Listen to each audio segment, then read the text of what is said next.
Welcome friends, একটি নতুন চাকরির ভিডিও নিয়ে তোমাদের সঙ্গে হাজির হয়েছি। রাজ্যে নতুন শিক্ষক ও ক্লার্ক নিয়োগের অফিসিয়াল বিজ্ঞপ্তি প্রকাশিত হয়েছে। তো আজকের এই ভিডিওতে আমরা সম্পূর্ণ বিষয় নিয়ে আলোচনা করব। কোথায় এই নিয়োগ প্রক্রিয়াটি হতে চলেছে, সেখানে কোন কোন পোস্টে নিয়োগটি করা হবে, আবেদন করতে হলে শিক্ষাগত যোগ্যতা কী লাগবে, বয়সসীমা কী রয়েছে, আবেদনের পদ্ধতি, সিলেকশনের পদ্ধতি, বেতন কত দেওয়া হবে, অর্থাৎ সম্পূর্ণ বিষয় নিয়ে স্টেপ বাই স্টেপ বিস্তারিতভাবে আলোচনা করে দেব। চ্যানেলটিতে নতুন দর্শক হয়ে থাকলে অবশ্যই চ্যানেলটিকে সাবস্ক্রাইব করে পাশে থাকা বেল বাটনটিকে প্রেস করে দাও, যাতে নিত্য নতুন চাকরি সংক্রান্ত আপডেটসগুলো সবার আগে তোমাদের কাছে পৌঁছে যায়। অফিসিয়াল বিজ্ঞপ্তি ওপেন করলাম, যেটি government of West Bengal office of the principal Laudoha government primary teachers training ইনস্টিটিউশনের পক্ষ থেকে পাবলিশ করা হয়েছে। কি বলা হচ্ছে দেখো, রিক্রুটমেন্ট নোটিশ গত 16 জুলাই 2024 এই অফিসিয়াল বিজ্ঞপ্তিটি লাউদোয়া গভর্নমেন্ট পিটিটিআইয়ের যে অফিসিয়াল ওয়েবসাইট রয়েছে সেখানে প্রকাশিত হয়েছে।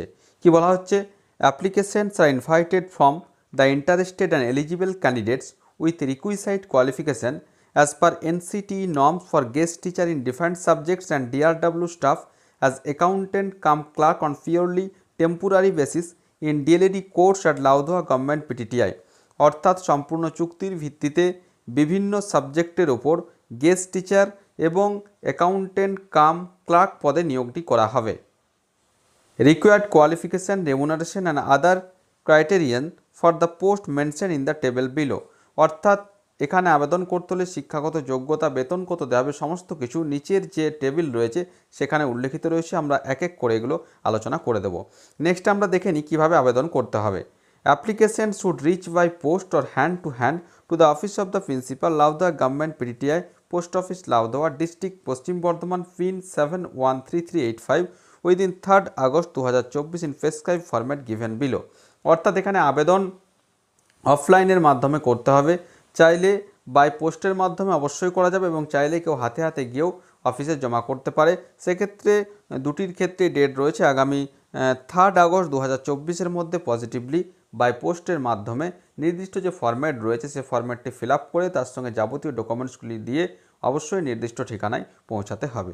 এবার দেখো সিরিয়াল নাম্বার 1-এ কী রয়েছে, guest teacher in art and craft, অর্থাৎ আর্ট এবং ক্রাফট সাবজেক্টের উপর নিয়োগটি করা হবে।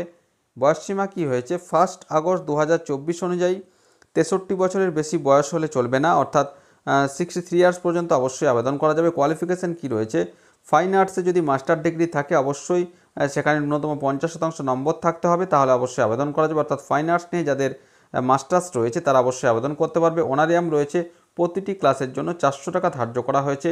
নম্বর অফ ভ্যাকান্সি রয়েছে, টোটাল ভ্যাকান্সি রয়েছে একটি ফাইন আর্টসের ক্ষেত্রে। 2 নম্বর হচ্ছে গেস্ট কম্পিউটার ল্যাব অ্যাসিস্ট্যান্ট, এক্ষেত্রেও বয়সসীমা 63 ইয়ার্স রয়েছে। এক্ষেত্রে কি কোয়ালিফিকেশান চাওয়া হয়েছে, কম্পিউটার সায়েন্সে বিসি অথবা বিটেক যদি থাকে তাহলে আবেদন করা যাবে। এক্ষেত্রে অনারিয়াম রয়েছে 400 টাকা পার ক্লাসে। এখানে কি বলা হচ্ছে, কম্পিউটার সায়েন্সে বিসিএ বা বিটেক থাকলে আবেদন করা যাবে। টোটাল ভ্যাকান্সি এক্ষেত্রেও রয়েছে, দেখো একটি ভ্যাকান্সি রয়েছে। নেক্সট রয়েছে guest DRW staff as accountant cum clerk, not more than 45 years, 45 বছর বয়স পর্যন্ত আবেদন করতে পারবে যে কোনো শাখাতে গ্র্যাজুয়েট হয়ে থাকলে এবং কম্পিউটার, অ্যাকাউন্টিং এবং বুককিপিংয়ে যাদের অভিজ্ঞতা রয়েছে, যাদের দক্ষতা রয়েছে, অভিজ্ঞতার কথা বলা হয়নি, দক্ষতা যাদের রয়েছে অ্যাকাউন্টিং, বুককিপিং এবং কম্পিউটার প্রফিসিয়েন্সিতে, তারা অবশ্যই আবেদন করতে পারবে। এক্ষেত্রে honorarium as per government order issued by the labour department, government of West বেঙ্গলের ক্ষেত্রে এখানে ধার্য করা হয়েছে এবং এক্ষেত্রে টোটাল ভ্যাকান্সি রয়েছে দেখো একটি, টোটাল 3টি ভ্যাকান্সিতে নিয়োগটি করা হবে। নেক্সট আমরা আসি terms and condition. Mode of engagement is purely contractual basis, সম্পূর্ণ চুক্তির ভিত্তিতে নিয়োগটি করা হতে চলেছে। Both fresher and retired persons age mention may apply for the selection procedure for the post, এখানে ফ্রেশার এবং অবসরপ্রাপ্ত কর্মীরা আবেদন করতে পারবে। The duration of engagement for each successful candidate will not exceed 364 days, অর্থাৎ আপাতত 1 বছরের জন্য নিয়োগটি দেওয়া হবে। They will be allotted in classes as per extend order of state council of education and research and training West Bengal, তাদের state council of education and research and ট্রেনিংয়ের নিয়ম অনুসারে তাদেরকে ক্লাস অ্যালটেড করা হবে এবং অনারিয়ামও এখানে labour department, government of West বেঙ্গলের ক্ষেত্রে এখানে দেওয়া হবে। Candidate should have qualification as per NCT norms অনুযায়ী কোয়ালিফিকেশন থাকতে হবে, যেটা আগেই বলা হলো। Selection of the interview board is final, এখানে লিখিত পরীক্ষা হবে না, এখানে ইন্টারভিউর মাধ্যমে নিয়োগটি করা হবে। No TA or DA will be admissible, কোনো রকম কোনো ট্রান্সপোর্ট অ্যালাউন্স এখানে দেওয়া হবে না। For any query please contact. এখানে কি বলা হচ্ছে যে কোনো রকম কোনো যদি প্রশ্ন থাকে সেক্ষেত্রে এখানে দুটি মোবাইল নাম্বার এখানে উল্লেখিত রয়েছে। এই দুটি মোবাইল নাম্বারে যে কোনো একটিতে তোমরা অফিস আওয়ার্সে অর্থাৎ অফিস টাইমে তোমরা ফোন করে কিন্তু যাবতীয় তোমাদের কোয়েরিজগুলো তোমরা এখানে জেনে নিতে পারবে। এবার দেখো document to be attached with application ফর্মের সঙ্গে কী কী ডকুমেন্ট দিতে হবে। Photocopy of all testimonial self attested সমস্ত শিক্ষাগত যোগ্যতার সহ প্রত্যায়িত কপি, এজ প্রুফ ডকুমেন্টস মাধ্যমিকের admit card self attested, documents of citizenship self attested Aadhaar card অথবা ভোটার কার্ড সমস্ত কিছু যে সমস্ত ডকুমেন্টসগুলি রয়েছে সেলফ অ্যাটেস্টেড করে এই যে নির্দিষ্ট অ্যাপ্লিকেশন ফর্ম্যাটটি রয়েছে এখানে দেখো রয়েছে ডান দিকে যেটা রয়েছে affix passport size colour photograph with self attestation অর্থাৎ এখানে ফটোর উপরে সিগনেচার করে দিতে হবে এখানে, এবং যে ফর্ম্যাটটি রয়েছে ফুল নেম ফাদার্স নেম এভাবে এই ফর্ম্যাটটি ভালোভাবে ফিল আপ করে তার সঙ্গে যাবতীয় ডকুমেন্টসগুলি অ্যাটাচ করে বাই পোস্টের মাধ্যমে তোমাদেরকে আগামী 3 আগস্ট 2024-এর মধ্যে নির্দিষ্ট যে ঠিকানা রয়েছে সেই ঠিকানায় পাঠাতে হবে। তো আশা করি সমস্ত বিষয়টা বোঝাতে পেরেছি। তারপরেও যদি কোনো প্রশ্ন থেকে থাকে অবশ্যই আমাকে কমেন্ট করে কমেন্ট বক্সে জানাবে, আমি যথাসাধ্য উত্তর দেওয়ার চেষ্টা করব। আর ভিডিওটি ভালো লাগলে অবশ্যই একটি লাইক ও শেয়ার করতে ভুলো না। ধন্যবাদ।